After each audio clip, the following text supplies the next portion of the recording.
और रुक करते अगली अहम खबर दा नवजोत सिद्धू दा जेल जाना तय है। दस दे कि सुप्रीम कोर्ट तो राहत नवजोत सिद्धू नू नहीं मिली है। लगातार सवेर तो ही जिस नाल वख-वख घटनाक्रम देखे, पहला सवेरे 10 बजे सरेंडर करना सी, फिर 11 बजे, फिर 12 बजे, फिर खबर आई कि सेहत दा हवाला देंदियां होया कुछ हफ्तियां दी मोहलत जड़ी मंगी गई है। चीफ जस्टिस दे कोल जड़ी है पटिशन पाई गई, लेकिन कोर्ट तो कोई राहत नहीं मिली और जिस नाल तय मन्निया जा रहा है कि नवजोत सिद्धू अज जेल जाणगे। चीफ जस्टिस ने जो अर्जी पाई गई है उससे फौरन सुनवाई तो इनकार कर दिता।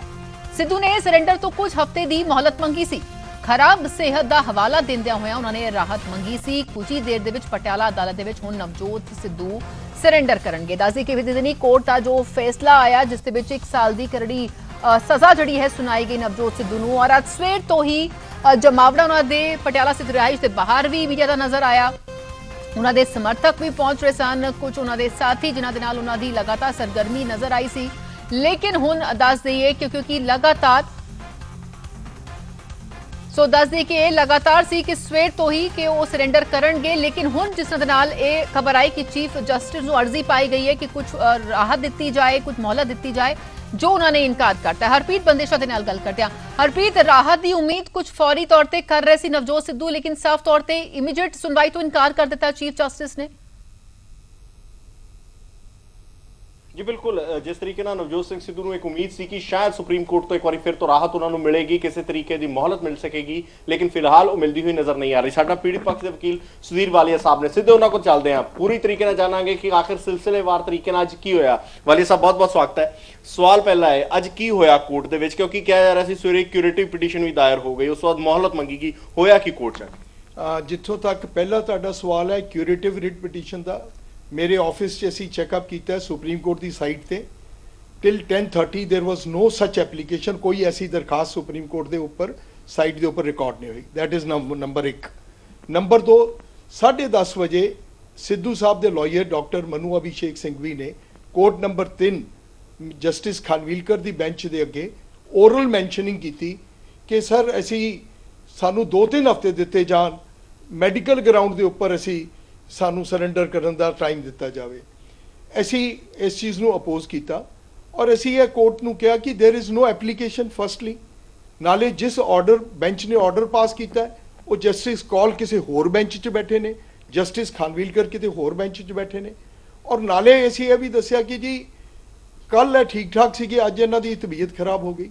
जस्टिस खानविलकर ने ऑब्जर्व किया कि अगर तुहानूं इहो ही प्रॉब्लम सी कल, तो जदों कल असी ऑर्डर पास किया तुहाडे भी वकील सी, mister Walia was also present, तुसी उदों क्यों नहीं सानू दसिया कि जी सानू कोई टाइम दिता जाए, और अज तुसी कुछ घंटिया बाद ही तुसी आके एप्लीकेशन दे रहे हो। असी इहो जी कोई भी चीज़ नू ओरल एप्लीकेशन नू एंटरटेन नहीं कर सकते, असी इहदी सुनवाई नहीं कर सकते।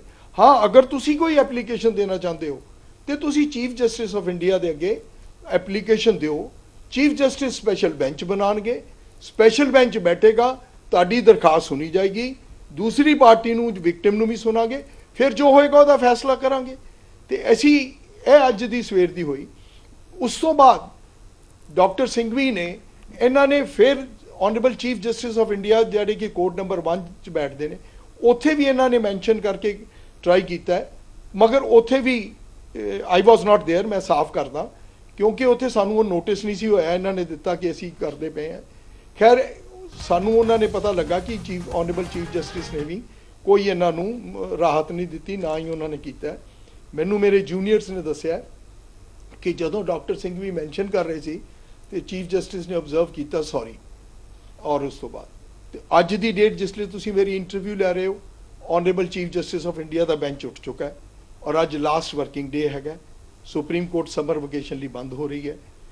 इन सब सरकमस्टांसिस नूं, इन्हां हालात नूं मद्देनज़र रखते हुए और जब कल ऑर्डर जो पास होया है, मिस्टर नवजोत सिंह सिद्धू नूं जेल च सरेंडर करना ही पेगा and he has to go to jail as per the orders जो सुप्रीम कोर्ट का फैसला आया। वाली साहब, कानूनी तौर पर हुण उन्हां को कोई रस्ता नहीं बचता, हुण सिर्फ एक ही रस्ता है कि जाके सरेंडर करो तो जेल जाओ। बिल्कुल जी, ही हैज़ टू सरेंडर, इन्हां नूं सरेंडर करके जेल जाना चाहिए। और विक्टिम जड़े हैगे ने जिथे जे कहते हैं कि 34 ईयर्स हो गए, 34 साल हो गए, 34 साल का राग गाते ने, ਤੇ 34 ਸਾਲ ਦੇ ਬਾਅਦ ਹੁਣ ਜਦ ਵਿਕਟਿਮਸ ਨੂੰ ਉਹਨਾਂ ਦੇ ਪਰਿਵਾਰ ਨੂੰ ਇਨਸਾਫ ਮਿਲਿਆ, ਉਹ ਵੀ ਤੁਸੀਂ ਕਹਿੰਦੇ ਹੋ ਜੀ 2-3 ਹਫ਼ਤੇ ਅੱਗੇ ਕਰ ਦਿਓ ਜੀ ਮੈਡੀਕਲ ਗਰਾਊਂਡ ਤੇ। ਕੱਲ ਮੈਂ ਨਹੀਂ ਕਹਿਣਾ ਚਾਹੁੰਦਾ, ਪਰ ਜੋ ਮੀਡੀਆ 'ਚ ਆ ਰਿਹਾ ਹੈ ਤੁਸੀਂ ਸਾਰੇ ਜਾਣਦੇ ਹੋ ਔਰ ਸਾਰਾ ਦੇਸ਼ ਨੇ ਦੇਖਿਆ ਕਿ ਕੱਲ ਸਿੱਧੂ ਸਾਹਿਬ ਜਿਹੜੇ ਕਿ ਅੱਜ ਮੈਡੀਕਲ ਗਰਾਊਂਡ ਤੇ ਐਪਲੀਕੇਸ਼ਨ ਦੇ ਰਹੇ ਨੇ, ਕੱਲ ਇਹ ਪਟਿਆਲੇ ਦੇ ਵਿੱਚ ਸ਼ੇਰਾਂਵਾਲਾ ਗੇਟ ਜਿੱਥੇ ਕਿ ਕੱਲ ਇਨਸੀਡੈਂਟ ਹੋਇਆ ਸੀ, ਉੱਥੇ ਕਿਹਦੇ ਤੇ ਚੜ੍ਹ ਕੇ ਤੇ ਕੀ ਕਰਦੇ ਪਏ ਸੀ। ਆਈ ਲੀਵ ਇਟ ਟੂ, ਮੈਂ ਪਬਲਿਕ ਦੀ ਇਮੇਜਿਨੇਸ਼ਨ ਤੇ ਛੱਡ ਦਿੰਦਾ। ਕੱਲ 6 ਘੰਟੇ ਦੇ ਵਿੱਚ ਕੀ ਹੋ ਗਿਆ ਮੈਂ ਨਹੀਂ ਕਹਿ ਸਕਦਾ। ਵਾਲੇ ਸਾਹਿਬ, ਤੁਸੀਂ ਪੀੜਤ ਪਰਿਵਾਰ ਨਾਲ ਬੜੇ ਲੰਬੇ ਸਮੇਂ ਤੋਂ, ਕਿਉਂਕਿ ਤੁਹਾਡਾ ਉਸ ਪਰਿਵਾਰ ਨਾਲ ਲੰਬਾ ਤਾਲੁਕ ਹੋ ਗਿਆ, ਇੱਕ ਲੰਬੇ ਸਮੇਂ ਤੋਂ ਤੁਸੀਂ ਇਹ ਕੇਸ ਦੇਖਿਆ, ਪਰਿਵਾਰ ਦਾ ਕੀ ਕਹਿਣਾ ਹੈ? ਪਰਿਵਾਰ ਨੂੰ ਹੁਣ ਸੰਤੁਸ਼ਟੀ ਹੈ? ਪਰਿਵਾਰ ਰਾਜੀ ਹੈ? ਉਹਨਾਂ ਨੂੰ ਲੱਗਦਾ ਹੈ ਕਿ ਆਖਿਰਕਾਰ ਜਸਟਿਸ ਮਿਲਿਆ, ਇਨਸਾਫ ਮਿਲਿਆ? ਬਿਲਕੁਲ ਹੈ ਜੀ। ਜਿਸ ਤਰ੍ਹਾਂ ਮੈਂ ਪਰਸੋਂ ਹੀ ਉਹਨਾਂ ਨੂੰ ਰਾਤੀ ਦੱਸਦਾ ਸੀ ਕਿ ਅੱਜ ਮਤਲਬ 2 ਦਿਨ ਪਹਿਲੇ ਜਦੋਂ ਰਾਤੀ 8 ਵਜੇ ਲਿਸਟ ਆਈ ਕਿ 2 ਵਜੇ ਬੈਂਚ ਆਪਣਾ ਜਜਮੈਂਟ ਪ੍ਰੋਨਾਉਂਸ ਕਰੇਗਾ, ਉਹ ਉਸੇ ਵੇਲੇ ਗੁਰਦੁਆਰਾ ਸਾਹਿਬ ਚਲੇ ਗਏ ਔਰ ਉਹਨਾਂ ਨੇ ਕਿਹਾ ਜੀ ਕਿ ਜੋ ਹੋਏਗਾ ਸਾਨੂੰ ਰੱਬ ਤੇ ਪੂਰਾ ਵਿਸ਼ਵਾਸ ਹੈ, ਸਾਨੂੰ ਇੰਡੀਅਨ ਜੁਡੀਸ਼ਰੀ ਸਿਸਟਮ ਤੇ ਪੂਰੀ ਉਮੀਦ ਹੈ ਕਿ ਸਾਨੂੰ ਨਿਆਂ ਮਿਲੇਗਾ ਕਿ ਸਾਡੇ ਫਾਦਰ ਨੂੰ ਮਾਰਤਾ ਤੇ 1000 ਰੁਪਇਆ ਜੁਰਮਾਨਾ ਦੇ ਕੇ ਤੁਸੀਂ ਛੱਡ ਦਿਓ, ਇਹ ਨਿਆਂ ਤੇ ਨਹੀਂ। ਔਰ ਮੇਰਾ ਖਿਆਲ ਹੈ ਕਿ ਉਹਨਾਂ ਦੀ ਪ੍ਰਾਰਥਨਾ, ਉਹਨਾਂ ਦੀ ਅਰਦਾਸ ਕਬੂਲ ਹੋਈ ਔਰ ਨਿਆਂ ਦਿੱਤਾ ਸੁਪਰੀਮ ਕੋਰਟ ਨੇ ਔਰ ਇਹ ਸਾਬਿਤ ਕਰਤਾ ਕਿ ਤੁਸੀਂ ਕਿੰਨੇ ਵੀ, you may be very big man, ਤੁਸੀਂ ਬਹੁਤ ਵੱਡੇ ਹੋ, ਇੱਕ ਕਾਮਨ ਮੈਨ ਨੂੰ ਵੀ ਇਸ ਦਰ ਤੋਂ ਜ਼ਰੂਰ ਇਨਸਾਫ ਮਿਲੇਗਾ ਔਰ ਇਨਸਾਫ ਮਿਲਣਾ ਚਾਹੀਦਾ ਹੈ। ਇਹ ਕੇਸ ਦੀ ਸਾਰਿਆਂ ਨਾਲੋਂ ਵੱਡੀ ਉਪਲਬਧੀ ਇਹ ਹੈ 34 ਸਾਲ ਹੋ ਜਾਣ, ਮੈਂ ਤਾਂ ਕਹਿੰਦਾ 100 ਸਾਲ ਵੀ ਹੋ ਜਾਣ। ਔਰ ਇੰਗਲਿਸ਼ 'ਚ ਕਹਾਵਤ ਹੈ, ਕ੍ਰਾਈਮ ਨੈਵਰ ਡਾਈਸ, ਕ੍ਰਾਈਮ ਮਰਦਾ ਨਹੀਂ ਗਾ।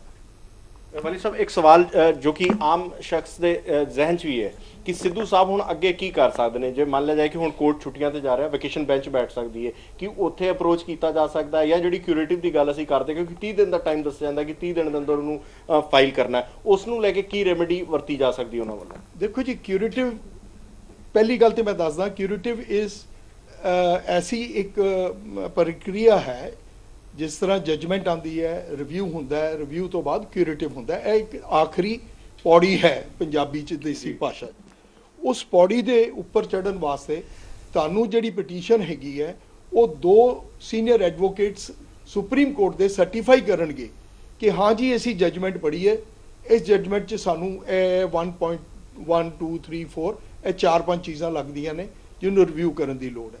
ਔਰ ਉਸ ਤੋਂ ਬਾਅਦ ਕੀ ਹੈ, ਉਹ ਫਿਰ ਜਾਂਦੀ ਹੈ ਜੱਜਿਸ ਦੇ ਅੱਗੇ, ਜਿਹੜੇ ਕਿ 5 ਜੱਜ ਫਿਰ ਉਸ ਤੋਂ ਬਾਅਦ ਬੈਠਦੇ ਨੇ ਤੇ ਸੁਣਦੇ ਨੇ।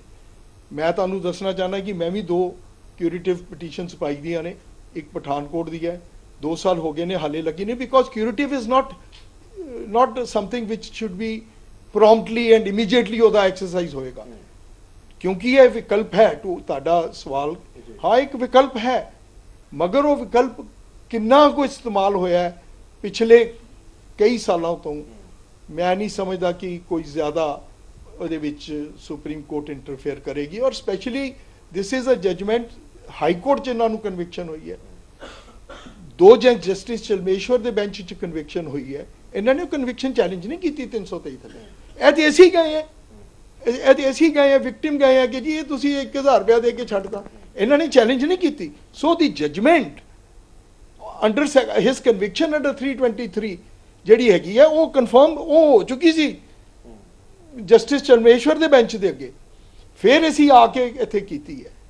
ਹੁਣ ਕਿਊਰੇਟਿਵ ਪਾਣਾ ਹੀ ਮੈਂ ਜੋ ਵੀ ਇਹਨੂੰ ਐਡਵਾਈਸ ਦੇਣਗੇ। ਮੇਰਾ ਆਖਰੀ ਸਵਾਲ ਹੈ, ਬਤੌਰ ਵਕੀਲ, ਬਤੌਰ ਉਸ ਪਰਿਵਾਰ ਨਾਲ ਜੁੜੇ ਰਹੇ, ਤੁਹਾਨੂੰ ਲੱਗਦਾ ਇਨਸਾਫ ਹੋਇਆ, ਆਖਰੀਕਾਰ ਇਨਸਾਫ ਮਿਲਿਆ ਹੁਣ ਜਾ ਕੇ? ਦੇਖੋ ਜੀ, ਅਸੀਂ ਇਹ ਐਪਲੀਕੇਸ਼ਨ ਪਾਈ ਸੀ ਕਿ ਪੰਜਾਬੀ 'ਚ ਇਹਨਾਂ ਨੇ ਮੁੱਕਾ ਮਾਰ ਕੇ ਬੰਦਾ ਮਾਰਤਾ, 25 ਸਾਲ ਦੇ ਜਵਾਨ ਨੇ 65 ਸਾਲ ਦੇ ਬਜ਼ੁਰਗ ਨੂੰ, ਜਿਹੜੀ ਇੱਕ ਮੀਡੀਆ 'ਚ ਕਿਸੇ ਨੇ ਵੀ ਇਹ ਕਵਰ ਨਹੀਂ ਕੀਤੀ, ਜਿਹੜੀ ਮੈਂ ਤੁਹਾਡੇ ਨਾਲ ਸ਼ੇਅਰ ਕਰ ਰਿਹਾ।